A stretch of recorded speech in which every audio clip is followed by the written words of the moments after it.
Quesaco numéro 9. Aujourd'hui, nous allons parler des essais cliniques 2.0.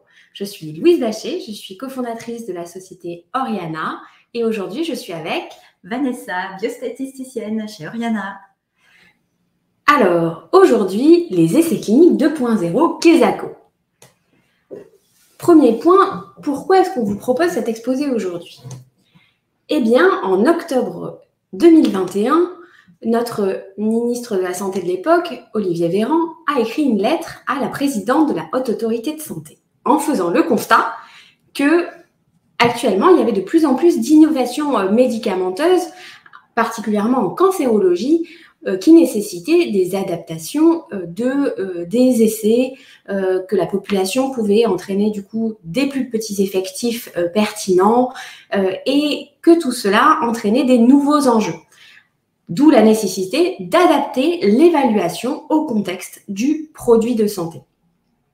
Ainsi, le ministre a souhaité que la Haute Autorité de Santé se penche sur le sujet des nouvelles méthodologies de recherche clinique.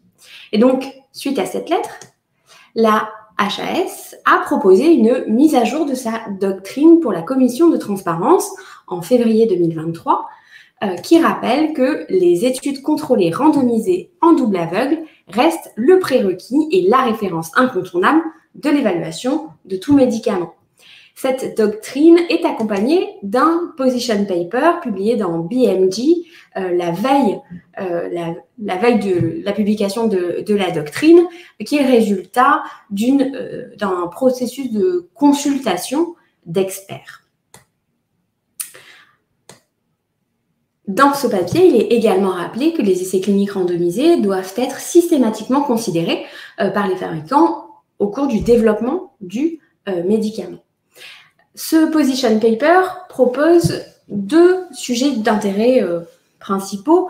Un qui est celui qui fait l'objet de notre présentation aujourd'hui et qui est suivi également de la question de comment gérer quand l'étude principale est non comparative. Et ce sujet-là sera traité dans 3 semaines dans le Quesaco numéro 10. Vous pouvez déjà vous inscrire. La première partie de ce papier présente un tableau avec différents types de design d'études qui sont des adaptations du design de l'essai randomisé classique, 2 bras parallèles, une analyse finale, qui permettent d'avoir des niveaux de preuves suffisants tout en permettant d'avoir un accès aux patients du traitement qui soit accéléré. L'essai clinique randomisé, ça reste la référence, effectivement, et toutes ces adaptations sont considérées comme compatibles avec les principes de la conception des essais cliniques randomisés. Donc, ils peuvent produire des données probantes. Alors, on va passer en revue ces différents types de design. Nous allons commencer par les essais adaptatifs. Donc, ces essais ont pour principe d'autoriser des modifications planifiées en cours d'étude de manière prospective. J'insiste bien sur le mot planifié. Et cela concerne différents points. Le premier, cela peut concerner la réévaluation de la taille de l'échantillon, donc du nombre de sujets nécessaires pour montrer l'efficacité du nouveau traitement. Ensuite, cela peut concerner des règles d'arrêt de l'essai clinique précocement, pour différentes raisons. La première, c'est pour des raisons d'efficacité, c'est-à-dire qu'on arrête précocement parce qu'on a montré que le nouveau traitement était plus efficace. Ensuite, une seconde raison, c'est d'arrêter précocement l'essai parce qu'on n'arrivera pas à démontrer, parce qu'il y a de faibles chances que le traitement soit bénéfique à la fin de l'essai clinique. C'est ce que l'on appelle la futilité. Et enfin, la dernière raison, c'est les raisons d'arrêt de sécurité, c'est-à-dire qu'on arrête le traitement parce qu'il a montré trop d'effets délétères pour les patients. Une dernière modification qui peut concerner ces schémas adaptatifs, c'est l'enregistrement des sous-groupes les plus susceptibles de présenter une efficacité. Donc là, on est plus dans la recherche de sous-groupes spécifiques, des indications spécifiques pour le traitement. Pour réaliser ces différentes modifications, on a recours à des analyses intermédiaires. Je dis des, ça peut être une, mais globalement des analyses intermédiaires. Ces analyses sont tout à fait possibles en méthode statistique dite fréquentiste, mais elles sont plus efficaces et beaucoup plus flexibles en bayésien. Et là, je vous fais référence aux 2 précédents Quesaco, le 7 et le 8 que vous a présenté Louise. Les essais adaptatifs, on va voir ces avantages.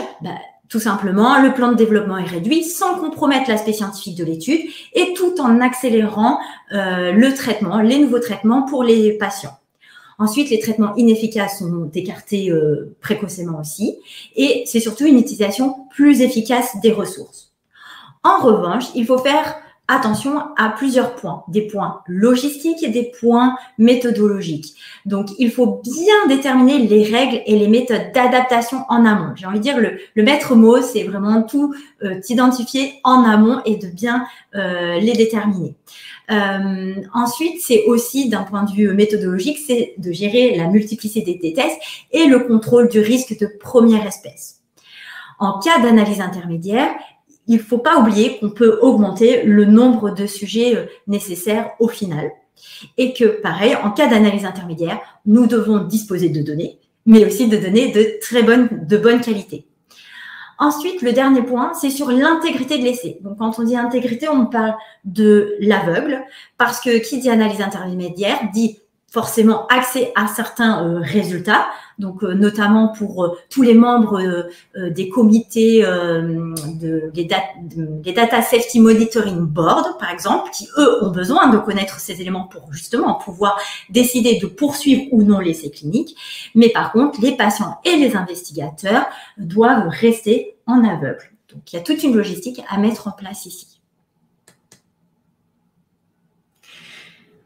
Alors, pour ce qu'on va voir, différents types de design adaptatif. Un des exemples qui est effectivement cité dans le papier mentionné au début de ce Quesaco, ce sont les essais plateformes. Ces essais plateformes, ils ont pour principe d'évaluer plusieurs traitements expérimentaux à un contrôle unique. Ça comprend aussi les essais multi-bras, multi-étapes, MAMS, donc multi-arms, multi-stage trials. C'est utile quand on a donc plusieurs traitements qui doivent être évalués en parallèle sur une indication donnée, donc sur une même population. C'est représenté ici schématiquement.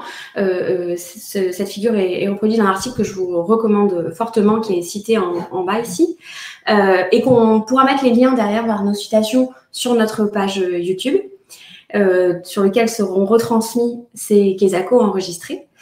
Et donc, l'essai plateforme, le principe, c'est qu'on va inclure différents traitements en cours d'étude avec une adaptation au fur et à mesure d'acquisition de connaissances. Dans cette illustration, on a un bras contrôle SOC, Standard of Care, qui est comparé à un traitement A. Au bout d'un certain temps, le traitement B est rajouté dans l'étude avec une annexe au protocole, un amendement au protocole. Le traitement A a recueilli suffisamment de patients, est évalué et indique finalement un échec. Donc, ce bras de traitement A est finalement abandonné de l'essai. Le traitement B, ici, comme on l'illustre, lorsque suffisamment de patients sont inclus et suivis, avec la période de suivi, ici, dans cet exemple, a démontré un succès, c'est-à-dire qu'il montre une meilleure efficacité que le bras contrôle. Ici, le bras traitement B devient finalement le nouveau bras contrôle et on peut évaluer ensuite d'autres traitements, comme ici le traitement C. Donc, les patients sont randomisés dans les différents bras. Les bras peuvent changer, certains peuvent être abandonnés, d'autres ajoutés. Le bras standard of care, le bras contrôle, peut être également modifié. Les essais plateformes, finalement, peuvent rester ouverts sans fin tant qu'il y a des nouveaux traitements qui peuvent être portés à l'étude. Un exemple, qui est l'exemple emblématique, qui date de 2005, donc les essais plateformes, c'est pas nouveau, celui qui est très souvent cité, c'est dans le cancer de la prostate, c'est l'essai STAMPED. Cet essai, à un moment donné, a pu inclure jusqu'à 8 traitements expérimentaux en parallèle. Et comme on le voit, donc ça a commencé en 2005 et certains traitements ont été abandonnés, d'autres rajoutés. Le standard of care, le bras contrôle, a été modifié en cours d'étude. L'essai est d'ailleurs aujourd'hui toujours en suivi. Cet exemple est particulièrement pertinent parce qu'il y a eu d'autres approches aussi adaptatives finalement dans cet essai, puisqu'on avait un critère intermédiaire de survie sans progression à un moment de l'analyse intermédiaire. S'il était significatif, les patients continuaient à être suivis et pour évaluer sur le critère définitif qui était la survie globale. Donc ces essais ont effectivement des avantages comme optimiser la durée d'évaluation, c'est plus rapide d'inclure un nouveau bras de traitement, moins de patients à inclure que si on devait inclure un nouveau, faire des essais en parallèle systématiquement. On réduit le nombre de sujets inclus au total et en particulier on limite le nombre de sujets qui reçoivent le groupe contrôle. Les coûts sont donc minimisés et il y a un accès plus rapide au traitement pour les patients. C'est très flexible. C'est mis à jour en fonction des connaissances avec l'ajout ou le retrait de bras expérimentaux. Alors tout cela s'accompagne de différents points de vigilance avec par exemple des démarches réglementaires supplémentaires. On a un master protocole initial qui doit bien anticiper l'ensemble des adaptations qui peuvent être réalisées et ensuite à chaque ajout d'un bras expérimental un amendement avec une annexion d'un protocole complémentaire. On doit s'assurer d'avoir un respect de la contemporanéité du groupe contrôle, à savoir que on va se comparer, chaque traitement est comparé au contrôle du moment, qui peut varier au cours du temps. Donc le bras contrôle, il y a toujours des patients qui sont randomisés dans le bras contrôle en parallèle pour être sûr que ces patients sont effectivement comparables et randomisés dans les différents bras de traitement. Un autre point de vigilance, c'est le choix du ratio d'allocation. Puisque pour assurer une puissance suffisante, on peut souhaiter ne pas faire un ratio 1-1-1 avec autant de patients dans tous les bras. Comme le bras contrôle est partagé entre les bras expérimentaux, il peut être nécessaire d'inclure plus de patients dans ce bras contrôle. Et donc plusieurs questions sur si le nombre de bras expérimentaux change, est-ce que le ratio doit changer? Donc plusieurs types d'adaptations à anticiper sur les aspects statistiques. Il y a un point logistique qu'il est plus difficile quand il y a beaucoup de bras expérimentaux avec des formes galéniques différentes en simultané, d'avoir un double insu. On peut se rendre compte que pour avoir un placebo qui IV plus Péros avec des administrations parfois par semaine, parfois toutes les 2 semaines, parfois tous les jours, ça alourdirait énormément la logistique de l'essai. Donc, l'insu est peut-être plus difficile à mettre en œuvre dans ce type d'essai. Et il y a la gestion, comme tu viens de le dire, Vanessa, comme tout essai adaptatif, avec des analyses intermédiaires, puisqu'il y a plusieurs fois des analyses versus le contrôle, une gestion de la multiplicité des tests.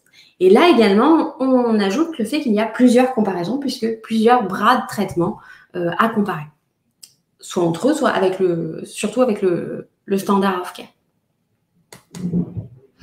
Continuons avec un autre schéma de type adaptatif, c'est les essais seamless. Essais seamless, qu'on pourrait traduire en français, combinés ou sans couture. En fait, il permet de combiner, donc sans couture, un essai de phase 1 et de phase 2 ou de phase 2 et de phase 3. Les premiers patients inclus dans la première phase contribuent à la phase suivante, s'ils ont reçu, bien sûr, la dose retenue dans la phase suivante. Donc, les avantages de ce type de design, ça permet d'éviter les temps morts entre les différentes phases cliniques et aussi cela permet de limiter le nombre de patients inclus. Les points de vigilance, eh bien, c'est un petit peu ceux qu'on vient déjà de mentionner et une des règles vraiment très importantes, c'est de bien préspécifier tout cela en amont, les objectifs, les méthodes statistiques qui sont prévues. Et il faut bien aussi, comme vient de le redire lui, la gestion de la multiplicité des comparaisons et aussi le maintien de l'aveugle dans l'essai. Juste pour vous donner un petit exemple qu'on a tiré de la littérature, c'est un essai donc, qui combine la phase 2B, donc la recherche de dose, avec une phase 3.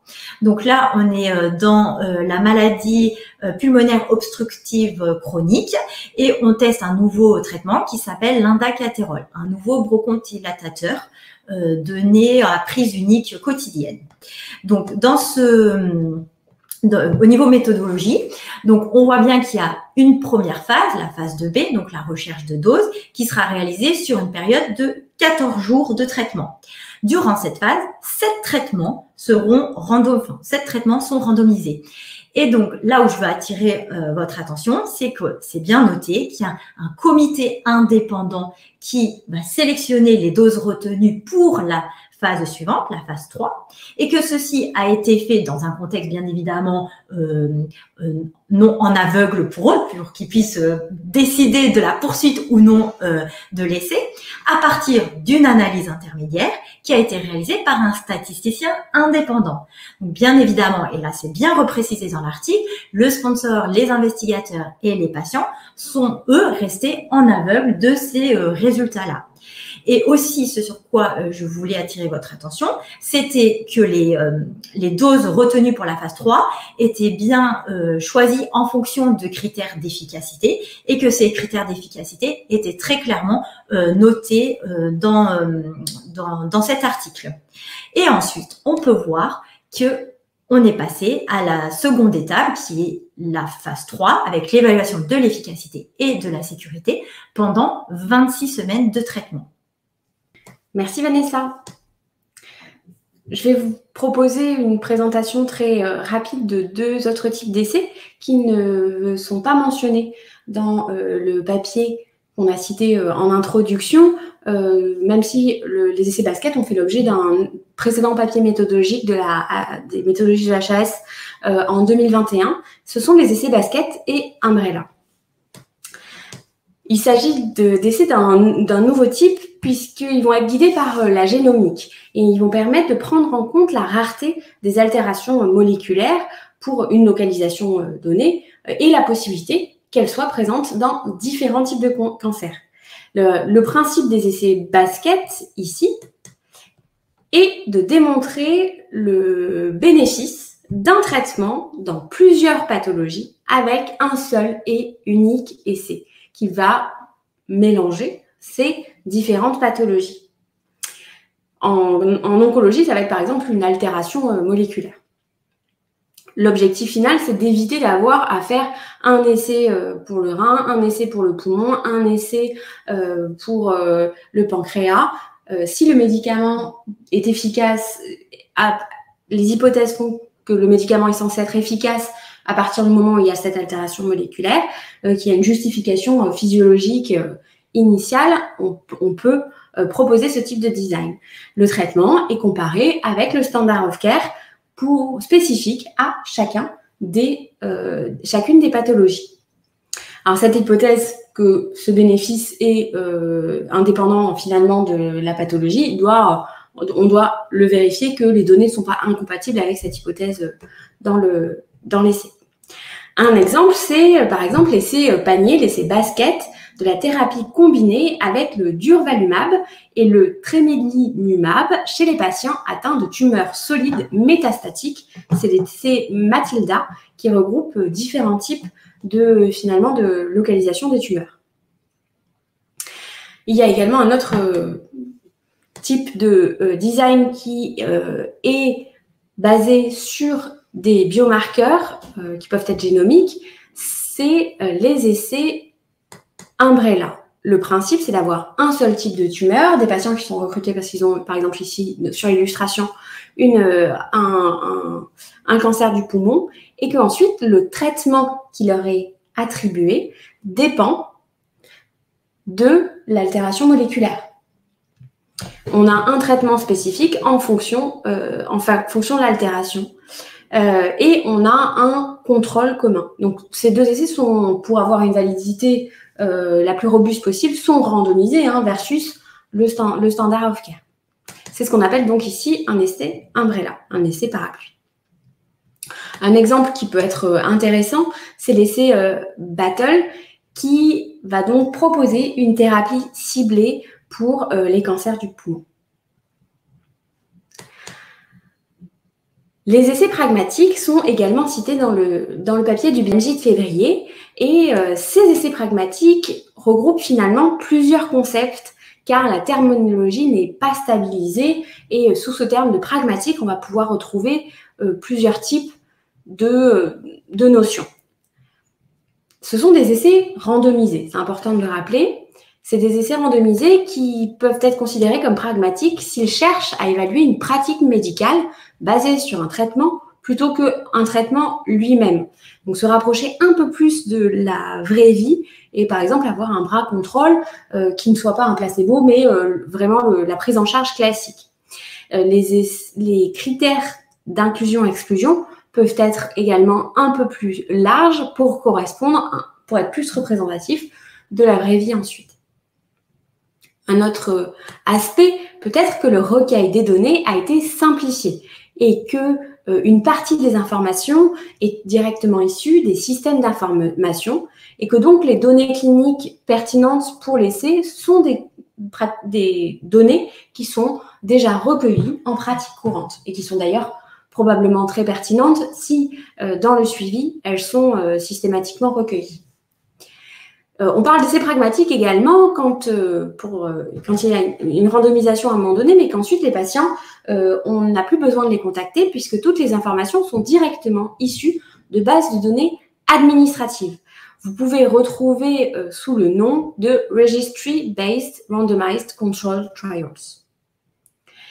Et un autre exemple, puisque c'est non exhaustif comme liste de types d'essais pragmatiques, c'est les Trials Within Cohorts, où il y a un tirage au sort des patients dans une cohorte. À ces patients, on propose de recevoir le traitement, et s'ils acceptent, ils sont donc suivis dans le bras traité. Et ceux qui n'ont pas été tirés au sort, par hasard, constituent donc le bras contrôle. Et les données sont récoltées dans le cadre de leur suivi de cohorte classique. La FDA considère que ces essais pragmatiques font partie des real-world evidence, mais avec un niveau de preuve bien meilleur que celui des real-world evidence avec des études observationnelles.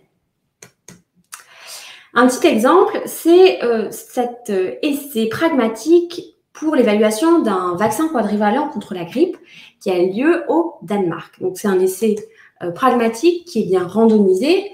Les deux bras qui sont comparés, c'est le vaccin quadrivalent à une dose élevée versus le quadrivalent avec la dose standard. La randomisation a été effectuée au moment de la pratique courante en routine. Les participants ont pris rendez-vous pour avoir leur vaccination classique, comme d'habitude, et c'est à ce moment-là qu'on leur a proposé donc, de rentrer dans l'étude et d'être randomisés. Et ensuite, toutes les données ont été issues des registres administratifs danois qui collectent normalement toutes ces données.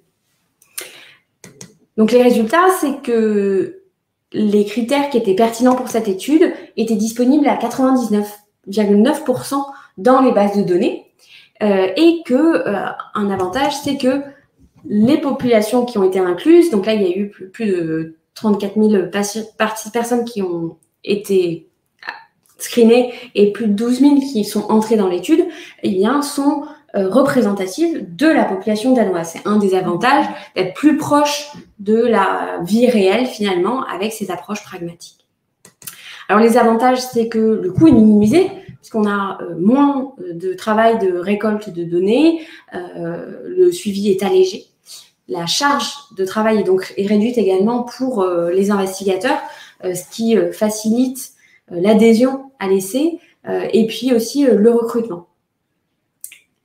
Comme on le disait, il y a une meilleure représentativité de la vraie vie avec des critères d'inclusion correspondant aux patients qui vont être sélectionnés dans le futur pour recevoir ce traitement et également des critères d'évaluation avec une bonne pertinence clinique puisque ce sont souvent ceux qu'on retrouve dans le suivi de ces patients classiques.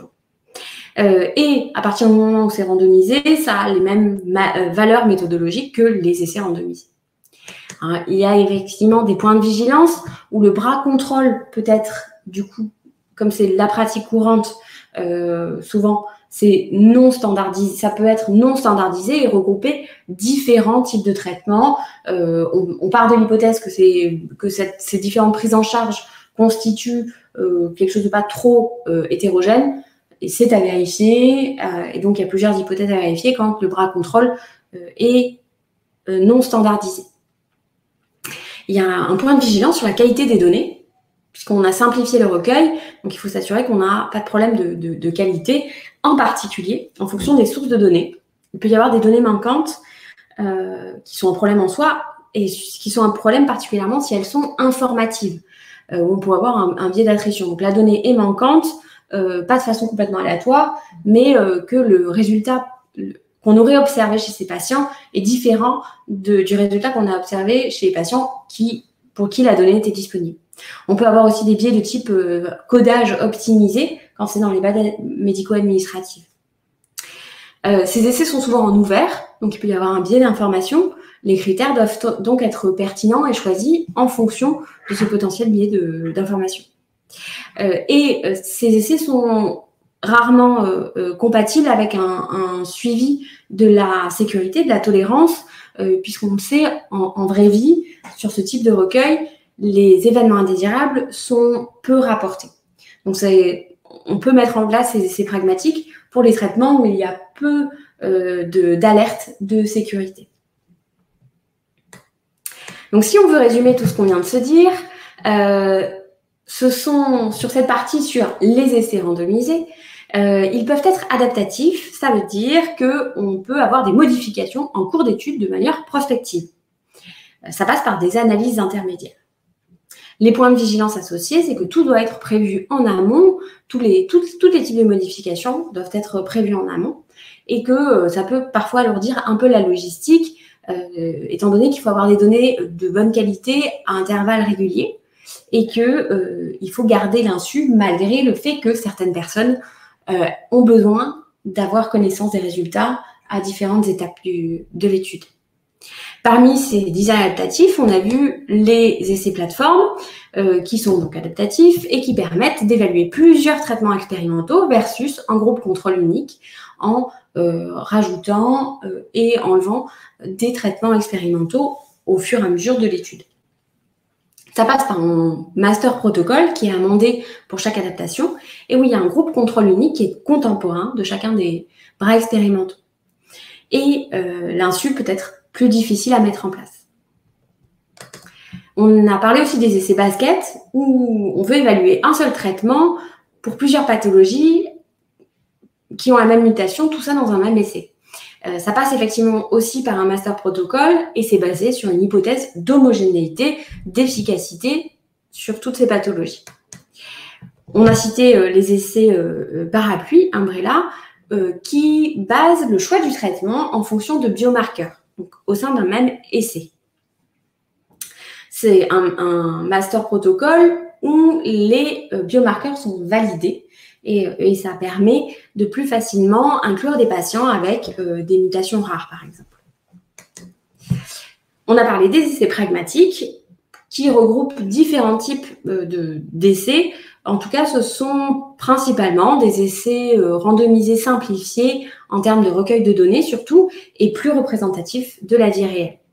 Il faut faire attention dans ce type d'essai à évaluer la qualité des données et que le suivi de la tolérance peut être peu pertinent. Donc, merci beaucoup de votre attention jusqu'à maintenant. On vous propose de vous inscrire pour la suite, donc l'évaluation de la suite du papier du BMJ qui va parler des études monobras avec comparaison indirecte. On est disponible pour vos questions. N'hésitez pas à les poser dans le chat. On va commencer par une première question. Pourquoi n'avez-vous pas présenté les designs en crossover? Et oui, c'est effectivement le papier du BMJ mentionne les designs en crossover. Alors, on n'avait qu'une demi-heure pour tout présenter, donc on a préféré se focaliser sur les designs un peu plus innovants. Les designs en crossover, à ne pas confondre avec la gestion des switches dans les bras contrôle dans les essais en cancérologie ou le bras contrôle, on autorise les patients en cas de rechute à recevoir le traitement. Donc ça, c'est des patients qu'on dit en switch ou en crossover. Donc, c'est pas l'objet de la mention en design crossover. Crossover, c'est quand on randomise du coup la séquence de traitement où tous les patients vont être leur propre contrôle. On va randomiser s'ils reçoivent d'abord le traitement A puis le traitement B ou le traitement B puis le traitement A. Ce sont des designs qui existent depuis longtemps et qui sont très utilisés. Dans certains cas, quand c'est possible, à savoir que c'est des maladies chroniques qui évoluent lentement, sur des traitements qui ont des demi-vie courte, qui permettent d'avoir des périodes de wash-out où il n'y a pas de conséquences d'avoir bénéficié d'un traitement avant un autre, etc. Est-ce que vous avez d'autres questions? Alors, j'en ai une autre. Est-ce qu'il y a d'autres types d'adaptations possibles pour les schémas adaptatifs? Et oui, on n'a pas du tout été exhaustive sur ces adaptations. Elles peuvent concerner différents éléments. On peut mentionner par exemple les cas où la randomisation est adaptée en fonction de la réponse. C'est-à-dire qu'au fur et à mesure, le ratio d'allocation dans les différents bras va être modifié en fonction d'un traitement qui semble être de plus en plus prometteur. Donc, on peut se retrouver avec moins de patients randomisés dans le bras contrôle vers la fin de l'étude et plus de patients inclus dans le bras traité vers la fin de l'étude. Ça demande une certaine logistique, des critères d'inclusion particuliers. Donc, c'est assez complexe à mettre en place et finalement, pas tant que ça utilisé, mais ça existe. Donc, on a d'autres exemples d'adaptation. Le principe d'un design adaptatif valable, c'est que ces adaptations sont prévues en amont et qu'on gère tous les aspects méthodologiques et statistiques. C'est-à-dire qu'on ne va pas rajouter des choses qui n'étaient pas prévues initialement, comme des analyses non prévues, où il pourrait y avoir une inflation du risque alpha, par exemple, où on pourrait... tout est basé sur des critères prédéfinis. Je n'ai pas d'autres questions. N'hésitez pas à nous contacter si vous avez des questions a posteriori. Et si vous souhaitez revoir ce Kesako, il sera disponible sur notre page YouTube. Et surtout, si vous voulez connaître la suite pour les études monobras avec comparateur externe, le point de vue du coup présenté dans ce papier du BMJ en février, qu'on décortiquera ensemble le 13 juillet. Merci beaucoup. Merci.